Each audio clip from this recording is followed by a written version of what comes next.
It says that... Alfred Naro. I move that the question be now put. Honourable Leanne Dalziel. I'm glad that I have an opportunity to speak on this bill because I've listened to a number of the comments that have been made on the other side of the House, and I have to say that I'm very disappointed at how there seems to be a complete misrepresentation, really, of the argument that we are making on this side of the House. There is no question that every single person in this House is appalled when there are people who want to work who can't find jobs. Absolutely appalled that that is the case, because that must be a priority in any economy to ensure that those jobs are there. But I've listened to some very, very peculiar arguments, and particularly the one that talked about how important it was to get your child into early childhood education so that you could go back to work as quickly as possible, and that wasn't an issue one way or the other. Well, I just want to ask someone this question, because I don't think, in fact, the Minister and the Chair could perhaps answer it the best. And that is that if one knows, through having read extensive literature on the impact on child development around certain features, that a child's educational outcomes are best predicted by mum's educational outcomes, by her qualifications, then not dad's, but mum's, if that's the biggest predictor of how well a child will do at school, what qualifications that child will leave with, what would you do with somebody on a DPB faced with the choice and with that knowledge? Would you send that woman out to work for a minimum wage job, any job, just to get her into the workforce, or would you send her back to school? Which one would you choose? Now, the government's made it absolutely crystal clear which one it would choose, because a few years ago they took away the training incentive allowance for tertiary education. They left it there for the basics, for the preliminary work that you would want to do just to get into a basic diploma course, but nothing more than that. It used to be available for somebody who wanted to bring themselves up to speed with a tertiary qualification to take them into nursing, to take them into teaching, to take them into a profession of some sort. Maybe one day to even have the ambition of being the Minister for Social Development. That's what the training incentive allowance was for. So I think that the government has to seriously rethink its approach. It's starting from the wrong position. It looks at somebody on a benefit and it says that person is dependent on the benefit. They look and make judgments about the individual. They start from all the negative, all the deficits. It's a deficit model that this government has adopted. And I want to talk about a strengths-based model, because I believe that is the way we should go. I heard the most inspiring speech at a conference I attended recently, and this woman was running a company which helps people off welfare and into paid work. That is what they do. But they certainly don't have an ambition of getting anyone into the minimum wage jobs that we're hearing about in this debate tonight. Mr. Speaker, Mr. Chairman, they described their approach with a story. And here's the story. 2 women go into the London office of this particular organisation. One has been living rough for 5 years. She hasn't showered. Her clothes are dirty. She's in her late 50s. She's become estranged from her family. She's had an anxiety disorder. She's faced some pretty tough times. She has a difficult condition. She wets herself while she's sitting in the waiting room. It's a difficult situation.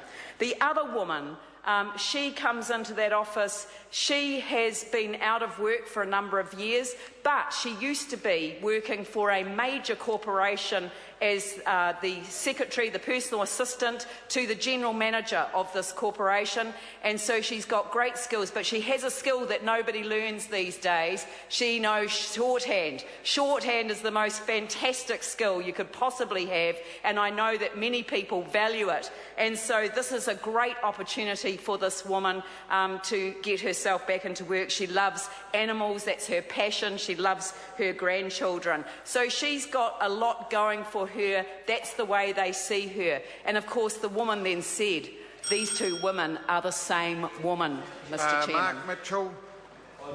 Question be now put. The question is that the question be now put. Those of that opinion will say aye. A point of order, Jacinda Ardern.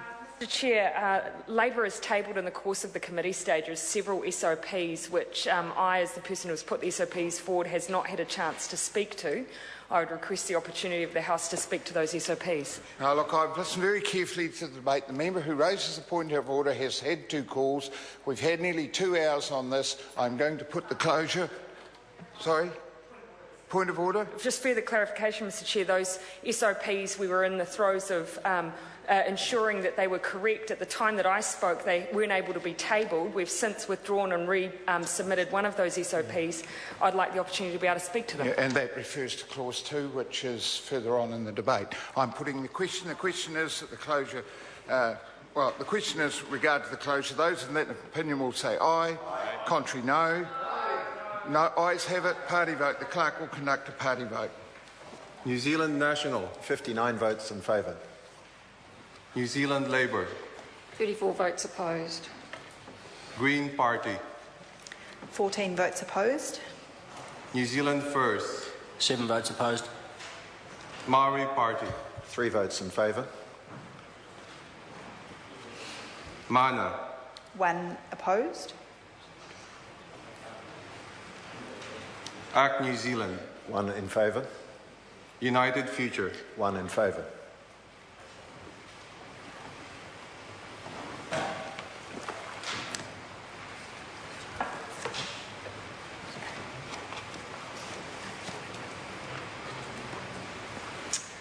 The ayes are 64, the noes are 57. I will put the questions. And the first Point one of order.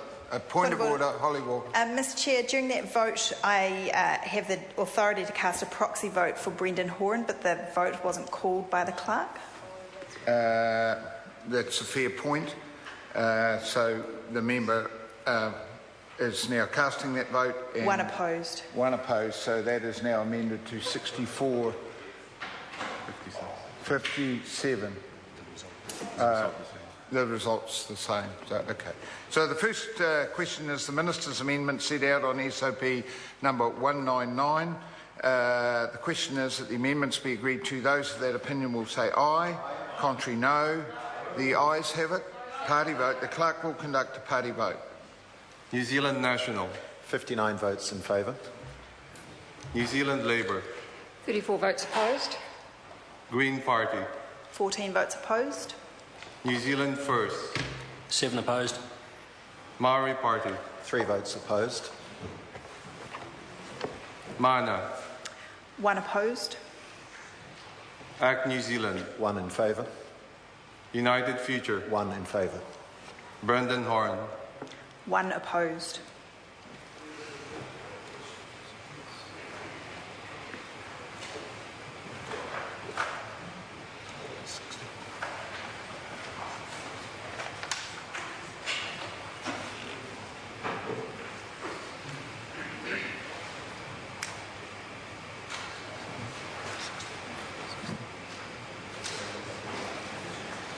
The ayes are 61, the noes are 60. The Minister's amendments are agreed to. We move to Holly Walker's amendment set out on SOP number 197. The question is that Holly Walker's amendments be agreed to. Those of that opinion will say aye. Contrary, no. Noes have it. Party vote. The clerk will conduct a party vote. New Zealand National. 59 votes opposed. New Zealand Labour. 34 votes in favour. Green Party. 14 votes in favour. New Zealand First. 7 in favour. Maori Party. 3 votes opposed. Mana. 1 in favour. Act New Zealand. 1 opposed. United Future. 1 opposed. Brendan Horan. 1 in favour.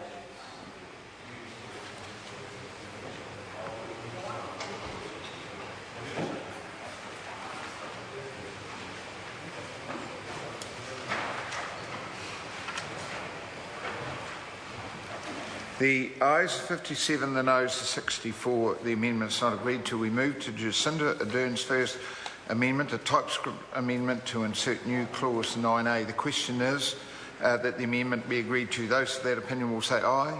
Contrary, no. Noes have it. Party vote. The clerk will conduct a party vote. New Zealand National. 59 votes opposed. New Zealand Labour. 34 votes in favour. Green Party. 14 votes in favour. New Zealand First. 7 in favour. Maori Party. 3 votes opposed. Mana. 1 in favour.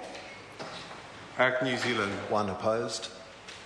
United Future. 1 opposed. Brendan Horan. We don't know why you would vote up.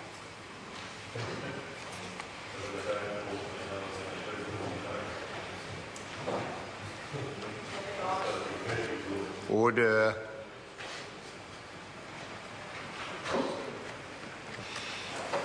The ayes are 56, the noes are 64. The amendment is not agreed to. We move to the second Jacinda Ardern amendment, typescript to clause 25. The question is the amendment be agreed to. Those of that opinion will say aye. Contrary, no. Noes have it. Party vote. The clerk will conduct a party vote. New Zealand National. 59 votes opposed. New Zealand Labour. 34 votes in favour. Green Party. 14 in favour. New Zealand First. 7 in favour. Maori Party. 3 opposed.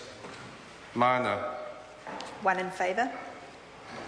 Act New Zealand. 1 opposed. United Future. 1 opposed. Brendan Horan.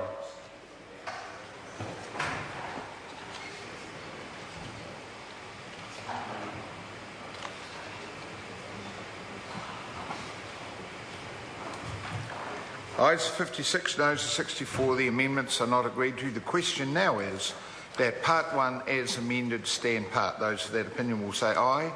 Contrary, no. The ayes have it. Party vote. The clerk will conduct a party vote. New Zealand National. 59 votes in favour. New Zealand Labour. 34 votes opposed. Green Party. 14 votes opposed. New Zealand First. 7 opposed. Maori Party. 3 votes opposed. Mana. 1 opposed. Act New Zealand. 1 in favour. United Future. 1 in favour. Brendan Horan. 1 opposed.